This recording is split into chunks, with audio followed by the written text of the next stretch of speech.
Hi hello வணக்கம் எல்லாரும் எப்படி இருக்கீங்க? வாங்க சுட சுட சூப்பரான ஒரு வெண்பொங்கலும் அதுக்கு சாம்பார் வச்சுக்கலாம். ஃபர்ஸ்ட் வந்து நம்ம சாம்பார் வச்சுக்கலாம். ஒரு 20 நிமிஷத்துல நம்ம பொங்கலும் சாம்பார் வச்சுக்கலாங்க. ஃபர்ஸ்ட் இந்த சாம்பாருக்கு பாருங்க, கத்திரிக்காய், பரங்கிக்காய், அரசாணிக்காய்னு சொல்லுவோம் இல்லையா, அந்த பரங்கிக்காய், கேரட், உருளைக்கிழங்கு எல்லாம் கட் பண்ணி பொடி பொடியா கட் பண்ணி வச்சிருக்கிறேங்க. அது கூடவே இங்க பாருங்க 200 கிராம் துவரம் பருப்பு, ஒரு 50 கிராம் பாசி பருப்பு ரெண்டும் கலந்து கழுவி வச்சிருக்கிறேன். இப்போ நம்ம ரெண்டையும் சேர்த்து வேக வச்சுக்கலாம். இப்படி செய்யும் போது நம்ம சீக்கிரமா செஞ்சுக்கலாம். நம்ம காய் சேர்த்துக்கலாம். நான் தண்ணி வச்சிருக்கேன், அளவா தண்ணி வச்சு நம்ம இப்ப எல்லா காயும் சேர்த்துக்கலாம். இந்த சாம்பார் ரொம்ப டேஸ்டா இருக்குங்க. இந்த கல்யாண வீட்டுல வைப்பாங்க இல்லையா, இட்லி சாம்பார், இட்லி பொங்கலுக்கு அது மாதிரி இருக்கும். ஆனா ஒரு 10 நிமிஷம் போதுங்க. அந்த ப்ரெஷர் அடங்குற டைம் தான் நமக்கு வேஸ்ட் ஆகுங்க. மற்றபடி சீக்கிரமா நம்ம செஞ்சிடலாம். காய் சேர்த்துட்டு கூடவே நம்ம பருப்பையும் சேர்த்துக்கலாம். நான் 2 டைப் பருப்பு நல்லா கழுவி வச்சிருக்கிறேங்க. சேர்த்து நல்லா மூடி போட்டு நம்ம ஒரு 3 விசில் வர்ற வரைக்கும் நல்லா வேக வச்சு எடுத்துக்கலாம். நல்லா ஒரு டைம் கலந்து விட்டுட்டு பாருங்க. தண்ணி வந்து நான் ரொம்ப அதிகமாக வைக்கல, கரெக்டாக இருக்குது. நீங்க பார்த்து தண்ணி சேர்த்துக்கங்க. இப்போ நம்ம மூடி போட்டு விசில் போட்டுக்கலாம். சாம்பாருக்கு பருப்பும் காய்கறி வெந்துட்டு இருக்கட்டும். நம்ம இன்னொரு அடுப்புல அப்படியே நம்ம பொங்கல் செஞ்சுக்கலாம். பாருங்க, பொங்கலுக்கு தேவையான எல்லாம் எடுத்து வச்சாச்சு. பாருங்க, நான் இதால ஒரு 3 டம்ளர் பச்சரிசி சேர்த்துருக்கிறேன். இதெல்லாம் நம்ம இப்போ 1 டம்ளர் பாசி பருப்பு சேர்த்துக்கலாம். 1 டம்ளர் இன்னும் கொஞ்சம் கூட சேர்த்துக்கலாம். நம்ம 1.25 டம்ளர் சேர்த்துக்கலாம். இல்லை நான் 3 டம்ளர் தான் பச்சரிசி எடுத்துருக்கிறேன். பாசி பருப்பு சேர்க்கும் போது ரொம்ப நல்லா இருக்கும் டேஸ்ட்டு. நம்ம கொஞ்சம் கூடுதலாக சேர்த்துக்கலாம். இப்போ 3 டம்ளர் பச்சரிசி, ஒரு 1.25 டம்ளர் பாசி பருப்பு எடுத்துருக்கிறேன். இப்போ நம்ம நல்லா கழுவி எடுத்துக்கலாம். பாருங்க, நல்லா 2-3 டைம் கழுவி எடுத்துட்டு வந்தாச்சு. இப்போ நேரம் நம்ம பொங்கல் செஞ்சுக்கலாம். நம்ம இப்போ குக்கர்லேயே பொங்கல் செய்ய போகிறோம். கம்மியான குவான்டிட்டி தானே செய்கிறோம், அதனால குக்கர்லேயே ஈஸியாக செஞ்சுக்கலாங்க. குக்கர் அடுப்பில் வச்சுட்டு காஞ்சத்து பிறகு ஒரு 2 ஸ்பூனுக்கு நம்ம ஆயில் சேர்த்துக்கலாங்க. கோல்டு வின்னர் அது மாதிரி ஆயில் சேர்த்துக்கோங்க. அந்த நல்லெண்ணெய், கடலெண்ணெய் அது மாதிரி எண்ணெய் சேர்க்கக்கூடாது.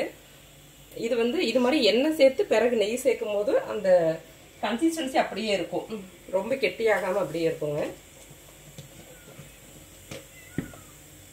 கூடுதலா நம்ம 1 ஸ்பூனுக்கு நெய் சேர்த்துக்கலாம்.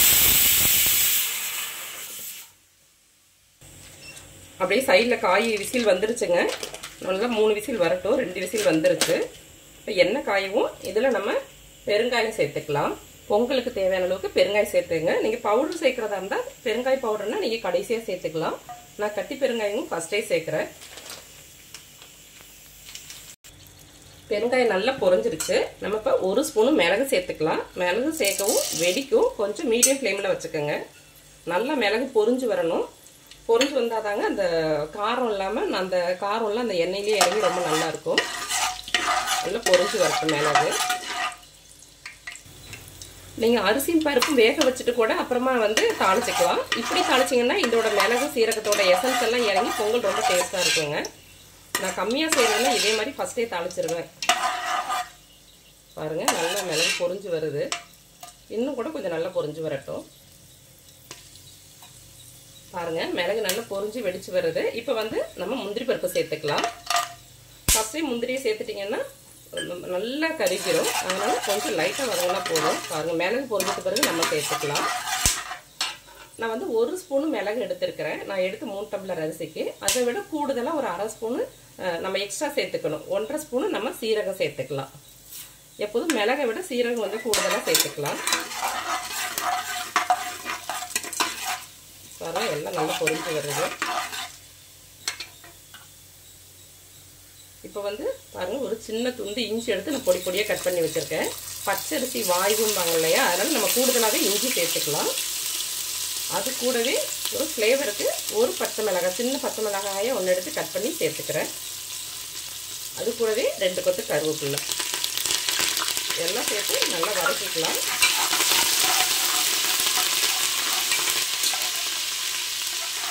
பாருங்க, அவ்வளோ அழகாக தாளிச்சு வந்தாச்சுங்க.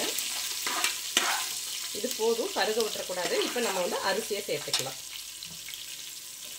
அரிசியும் பருப்பும் கழுவி வச்சிருக்கோம் இல்லையா, அதை சேர்த்துப்போம். பாருங்க, அரிசி பருப்பு எல்லாம் சேர்த்தாச்சு. இங்கே பருப்பு வந்துருச்சுங்க, ஆஃப் பண்ணியாச்சு. இப்போ பொங்கலும் இன்னும் ஒரு 5 நிமிஷத்தில் ரெடி ஆயிரும். இப்போ நம்ம வந்து தேவையான அளவு தண்ணி சேர்த்துக்கலாம். நம்ம 3 டம்ளர் அரிசி எடுத்துருக்குறோம். 1 டம்ளருக்கு 3 டம்ளர் தண்ணி விதமாக நம்ம வந்து 9 டம்ளர் சேர்த்துக்கலாம். நம்ம பாசிப்பருப்பு சேர்த்துருக்கோம் இல்லையா, அதனால 1 டம்ளர் மட்டும் தண்ணி எக்ஸ்ட்ரா சேர்த்துக்கலாம். நான் இப்போ 10 டம்ளர் தண்ணி சேர்த்துக்கிறேன். பொங்கல் ரொம்ப குழஞ்சிதுனாலும் கொலன்னு ஆயிரும், ரொம்ப அது இதுவாக இருக்காது, கம்மு மாதிரி ஆயிரும். அதனால கரெக்டான பக்குவத்தில் வேக வச்சு எடுத்துங்க. 3 to 4 விசில் போதுமானதாக இருக்கும்.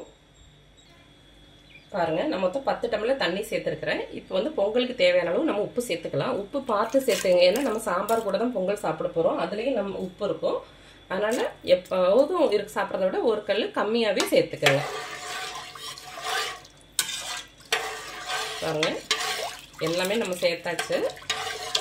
நீங்கள் வந்து உப்பு பார்த்துக்கிட்டு நீங்கள் மூடி போட்டு 3 to 4 விசில் வச்சுக்கலாம். பாருங்கள், அங்கே குக்கரில் நம்ம பொங்கல் வச்சுருக்கோம் இல்லையா, அதுவும் 2 விசில் வந்துருச்சு. இங்கே பாருங்கள், நம்ம சாம்பாருக்கு பருப்பும் காய்கறியும் நல்லா வெந்து வந்துருச்சு. நல்லா கரண்டி விட்டு மசிச்சு எடுத்துக்கலாங்க. இது மாதிரி மசிக்கும் போது நல்லா கெட்டியாக இருக்கும் சாம்பார். பாருங்கள் எப்படி இருக்குதுன்னு. நம்ம இன்னும் எந்த மசாலாவும் சேர்க்கல, இதில் பருப்பும் காய்கறியும் தான் வேக வச்சு எடுத்துருக்குறோம். இப்போ நம்ம தாளிச்சிக்கலாம். எண்ணெய் சட்டி வச்சு 2 ஸ்பூனு எண்ணெய் சேர்த்துக்கலாம். எண்ணெய் நல்லா காயட்டும். பாருங்கள், பொங்கலுக்கு 3 விசில் வந்துருச்சு. நம்ம இப்போ சாம்பாருக்கு தாளிச்சிக்கலாம். எண்ணெய் சேர்த்து நான் நல்லா பெரிய துண்டாக 2 துண்டு பெருங்காயம் சேர்த்துருக்குறேன். பெருங்காயம் நல்லா பொரியட்டும். 1 ஸ்பூனு கடுகு சேர்த்துக்கலாம்.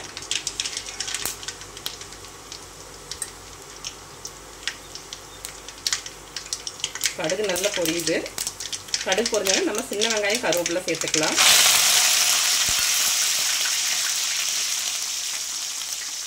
அது கூடவே 2 பெரிய வெங்காயமும் கட் பண்ணி சேர்த்துருக்குறேன். சின்ன வெங்காயம் வந்து 2 கட் பண்ணியிருக்கு, நைஸ் அரியில். நல்லா வதக்கிக்கலாம்.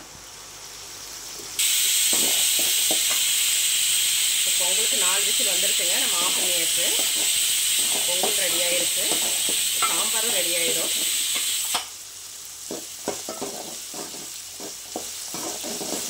ஒரு 15 நிமிஷம் தாங்க, எல்லாம் ரெடி ஆகிடுச்சுன்னா கடகடன்னு 15 நிமிஷத்தில் பொங்கலும் சாம்பாரும் ரெடி ஆகிடும். வெங்காயம் இன்னும் கொஞ்சம் பொன்னிறமாக வதங்கட்டும். இப்போது நான் பொடியை நறுக்குன்னு ஒரு 3 தக்காளி சேர்த்துக்கிறேங்க. நான் புளி எதுவும் சேர்க்கல சாம்பாருக்கு. இட்லி சாம்பார், இந்த பொங்கல் சாம்பாருக்கெல்லாம் நான் புளி சேர்க்க மாட்டேன். அப்படி புளி சேர்க்கறதா இருந்தால் ரொம்ப ரொம்ப சின்னதாக புளி எடுத்து கொஞ்சமாக புளி சேர்த்துக்கங்க. நான் தக்காளியை கூடுதலாக சேர்த்துக்கிட்டேன். தக்காளி வதங்கி கொஞ்சமாக நம்ம கல்லுப்பு சேர்த்துக்கலாம். இது நல்லா வதங்கட்டும். பாருங்கள், தக்காளி வெங்காயம்லாம் நல்லா வெந்துருச்சு. தக்காளி நல்லா வதங்கி வந்துருச்சு. இப்போ அடுப்பை சிம்மில் வச்சுட்டு நம்ம மசாலா சேர்த்துக்கலாம். நான் எங்கள் குழம்பு மிளகாத்தூளே சேர்த்துக்கிறேங்க. 3 ஸ்பூன் சேர்த்துக்கலாம். நீங்கள் சாம்பாருக்கு என்ன தூள் யூஸ் பண்ணுவீங்களோ அதையே சேர்த்துக்கங்க. இதுலேயே சோம்பு, சீரகம், மிளகு, மஞ்சள், மல்லி எல்லாம் சேர்த்துருக்கு. மஞ்சளும் சேர்த்துருக்கு. நான் இருந்தாலும் கொஞ்சமாக மஞ்சத்தூள் சேர்த்துக்கிறேன், ஒரு 1/4 ஸ்பூனுக்கு. மசாலா சேர்க்கவும் அடுப்பை சிம்மில் வச்சுக்கோங்க. லைட்டாக ஒரு பெரட்டுனா போதும். இப்போ நம்ம சாம்பாரில் சேர்த்துக்கலாங்க.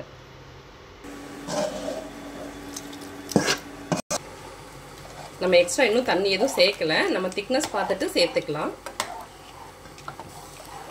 ஃப்ளேமை ஏற்றி வச்சுக்கோங்க. பாருங்கள், நல்ல கெட்டியாக சூப்பர் சாம்பாராக இருக்கும். இருக்க இன்னும் கெட்டியாகும். அதனால் நம்ம கொஞ்சமாக தண்ணி சேர்த்துக்கலாம். நான் ஒரு 1 டம்ளர் அளவுக்கு தண்ணி சேர்த்துக்கிறேங்க. நம்ம தாளித்தோம் இல்லையா, அந்த எண்ணெய் சட்டியிலேயே கொஞ்சம் தண்ணி சேர்த்தாச்சு. பாருங்கள், இப்போ கரெக்டாக இருக்குது. இதுவுமே நல்ல கெட்டியாக தான் இருக்கும் சாம்பார். இப்போ நம்ம இன்னும் உப்பு சேர்க்கல. கொஞ்சமாக தக்காளி வதங்க தான் உப்பு சேர்த்தோம். இப்போ தேவையான அளவுக்கு உப்பு சேர்த்துக்கலாம். இப்போ சாம்பார் கொதிச்சு வர்றதுக்கும் பொங்கலோட ப்ரெஷர் அடங்குறதுக்கும் கரெக்டாக இருக்குங்க.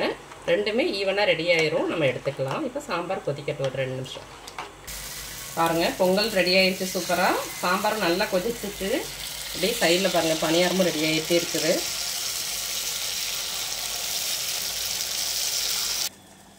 பாருங்கள், நல்லா சுட சுட பணியாரமும் அப்படியே ரெடி ஆயிடுச்சு. இப்போ சாம்பார் ஆஃப் பண்ணிக்கலாங்க.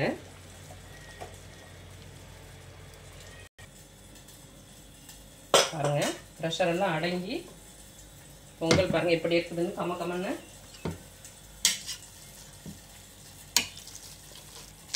கலந்து விட்டுக்கலாம். கொஞ்சமாக நெய் சேர்த்துக்கலாம்.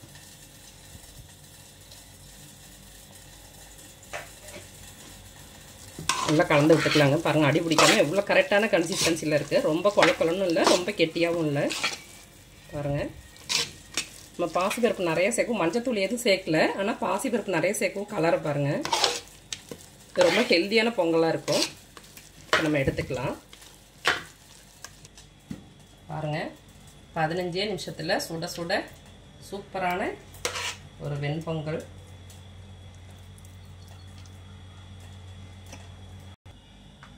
அது கூட சுவையான சாம்பார் பாருங்கள். நல்லா சாம்பார் நிறையா ஊற்றி சுட சுட குழப்பி சாப்பிட்டா அவ்வளோ சூப்பராக இருக்குங்க.